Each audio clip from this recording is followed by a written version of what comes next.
Dootha media power of news. నమస్తే, welcome to Dootha media. నేను మీ పవన్. అంతర్జాతీయ యోగా దినోత్సవం సన్నాహాల పరిశీలన కోసం ముఖ్యమంత్రి నారా చంద్రబాబు నాయుడు విశాఖలో పర్యటిస్తున్నారు. ఈ నెల 21న జరగనున్న 11వ అంతర్జాతీయ యోగా దినోత్సవంను విశాఖను ప్రపంచ దృష్టిలో నిలపనుంది. ఈ కార్యక్రమంలో ప్రధానమంత్రి నరేంద్ర మోదీ, ఉప ముఖ్యమంత్రి పవన్ కళ్యాణ్, మంత్రి నారా లోకేష్తో పాటు లక్షలాది యోగాభ్యాసకులు పాల్గొనున్నారు.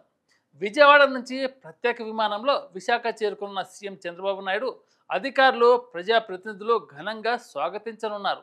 ఆర్కే బీచ్లోని కాళీమాత ఆలయం వద్దకు చేరుకొని యోగా దినోత్సవ ప్రధాన వేదికను ఏర్పాట్లు పరిశీలిస్తారు.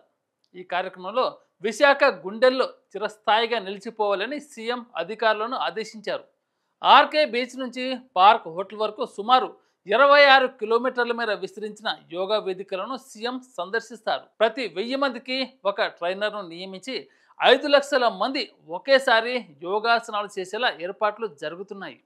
2023లో సూరత్ సృష్టించిన గిన్నిస్ రికార్డును విశాఖ అధిగమించాలి అని మంత్రి నారా లోకేష్ పేర్కొన్నారు. మధ్యాహ్నం 11 గంటల 45 నిమిషాలకు సీఎం ఏయూ ఇంజనీరింగ్ కళాశాల మైదానంలోని సన్నాహక వేదికలను తనిఖీ చేస్తారు.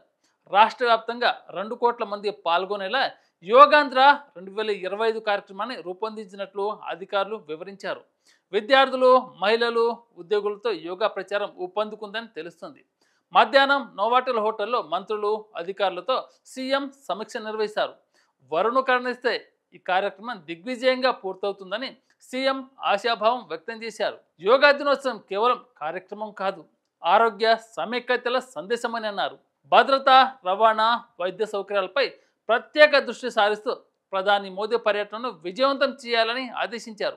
సాయంత్రం టీడీపీ నేతలతో సమావేశమై సీఎం చంద్రబాబు విశాఖ అభివృద్ధిపై చర్చించనున్నారు. రాత్రి విజయవాడకు తిరుగు ప్రయాణమవుతారు. ఈ నేపథ్యంలో అంగరంగ వైభవంగా విశాఖ తీరం యోగాంధ్ర 2025 కోసం సిద్ధమవుతుంది. జూన్ 21, 2025 విశాఖలో యోగా దినోత్సవం ప్రపంచ రికార్డు సృష్టించే చారిత్రాత్మక క్షణం. యోగాంధ్ర 2025లో భాగస్వాములు అవుదాం. ఇలాంటి మరిన్ని అప్డేట్ కోసం దూతా మీడియాని సబ్స్క్రైబ్ చేసుకుని ఆదరించండి. Thank you. For more updates please subscribe Dootha media.